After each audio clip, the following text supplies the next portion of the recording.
Alors aujourd'hui, je reviens vers vous pour élaborer sur l'hypersexualisation des femmes noires et de cette peur irrationnelle du fétichisme.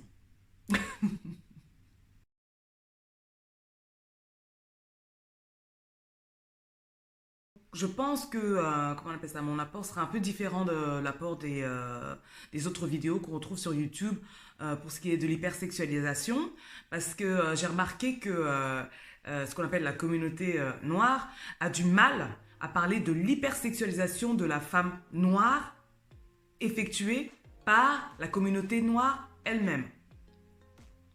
Alors, on va d'abord commencer par donner une représentation de la femme noire hypersexuelle. On retrouve des traces de cette femme noire hypersexualisée qui remontent aux origines de l'esclavage aux États-Unis et qui remontent aussi aux origines de la colonisation en Afrique. Alors, dans les représentations, la femme noire hypersexualisée, c'est celle qui est bien foutue et qui met ses charmes en valeur et qui utilise son corps et sa sexualité afin d'obtenir ce qu'elle veut des hommes en fait. La femme noire hypersexualisée découle d'un archétype qui existe depuis l'esclavage et inventé par les hommes blancs. C'est l'archétype de la Jezebel, la whore, la femme séductrice insatiable sexuellement qui use de ses charmes pour répondre à cette insatiabilité sexuelle. Alors cet archétype a été bien évidemment inventé par les hommes blancs, afin de contrecarrer les plaintes incessantes des femmes noires qui se faisaient violer par les hommes blancs.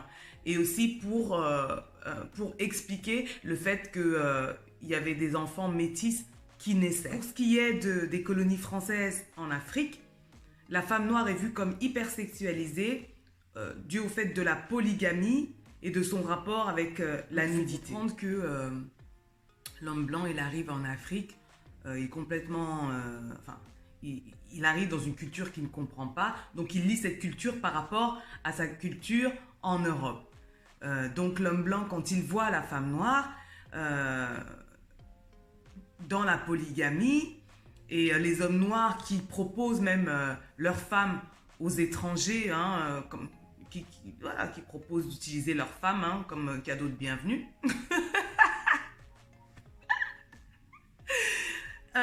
Les hommes blancs qui viennent de leur contrée là où on essaye d'imposer un certain contrôle sexuel et que la femme blanche est non sexuelle.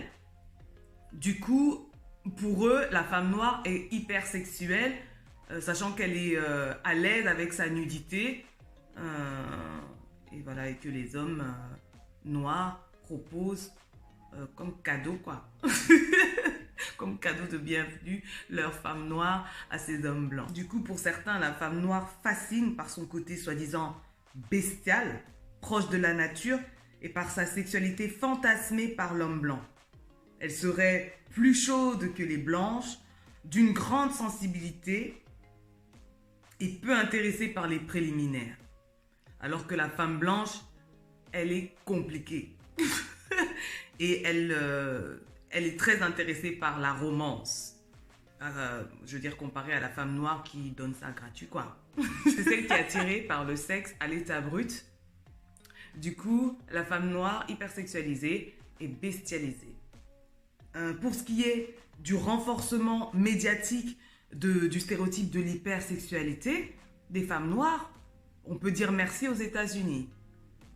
Avec le gangster rap, et puis les films américains où les femmes noires étaient clairement hypersexualisées, qui jouaient souvent le rôle des prostituées. On retrouve aussi ce genre de rôle dans les films, en tout cas dans les vieux films français. Là, ensuite, est-ce qu'on peut au moins reconnaître que les femmes noires, que les filles noires sont hypersexualisées jusqu'au pays? Est-ce qu'on peut reconnaître ça? Parce qu'on ne peut pas tout le temps accuser l'homme blanc de tout ce qui est négatif chez les personnes noires, alors que les premières personnes à accuser sont les personnes noires. La femme noire, la fille noire est hypersexualisée en Afrique en général. On sait très bien que les petites filles noires sont hypersexualisées dans cette communauté noire, en tout cas dans les pays respectifs. La plupart des femmes noires aujourd'hui peuvent témoigner qu'elles ont été draguées par des tontons, par des tontons de la famille ou proches de la famille. Hein, c'est juste qu'on n'en parle pas. C'est tabou déjà, donc c'est problématique. Mais ça existe. Les petites filles sont hypersexualisées dans leur famille, hypersexualisées dans leur communauté. On a toutes été draguées par des tontons de la famille. Et les personnes qui se sont réellement fait abuser par ces tontons-là, qu'est-ce qu'on en fait?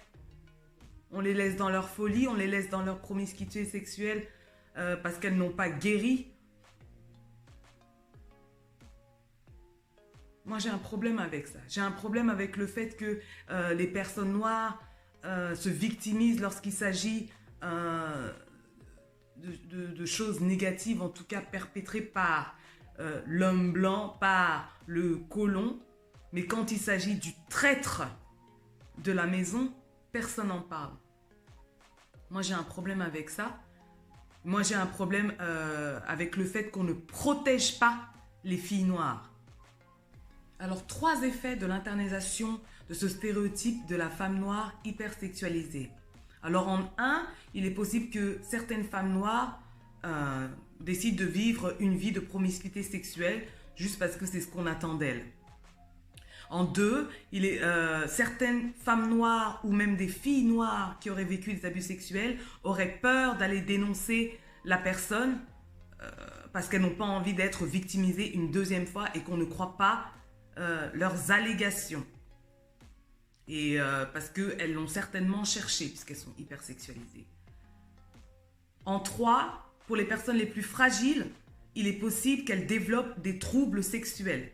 Ce qui est maintenant des effets dans les institutions de ce stéréotype de la femme noire hypersexualisée, comme je l'ai déjà dit,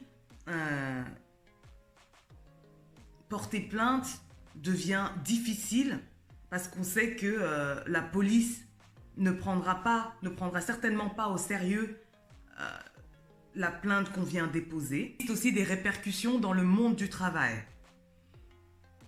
Il peut être difficile pour une femme noire, stéréotypée de femme séductrice ou hypersexualisée, de monter haut en grade car elle est décrédibilisée par le fait qu'on pense qu'elle évolue grâce à son physique ou à ses prouesses sexuelles.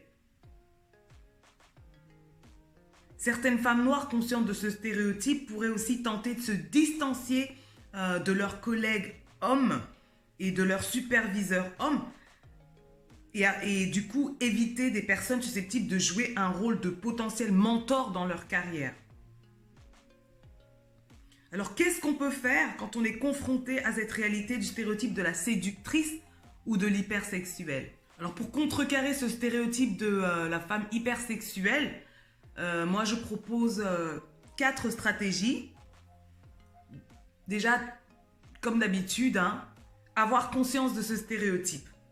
Parce que c'est quand on a conscience d'un stéréotype qu'on peut l'utiliser à bon escient. En 2, afin de protéger nos petites filles, les mères doivent faire attention, très attention à l'entourage, enfin pas seulement les mères d'ailleurs, les parents doivent faire attention à l'entourage de l'enfant. Attention aux tontons ou même aux tatas. Les abus se font en majorité par des personnes proches de la famille. Et si jamais il y a abus, s'il vous plaît, cherchez un psychologue adéquat qui connaît les problématiques des personnes noires. Et dans le cadre du travail, ne pas laisser ce stéréotype nous empêcher d'évoluer dans notre carrière. Il faut qu'on essaye de trouver des personnes alliées qui veulent bien jouer le rôle de mentor pour pouvoir nous aider à progresser, à évoluer dans notre carrière. Et pour les plus sanguinaires, j'ai un dernier conseil. Utilisez votre pouvoir de séduction pour évoluer dans votre carrière professionnelle. So what?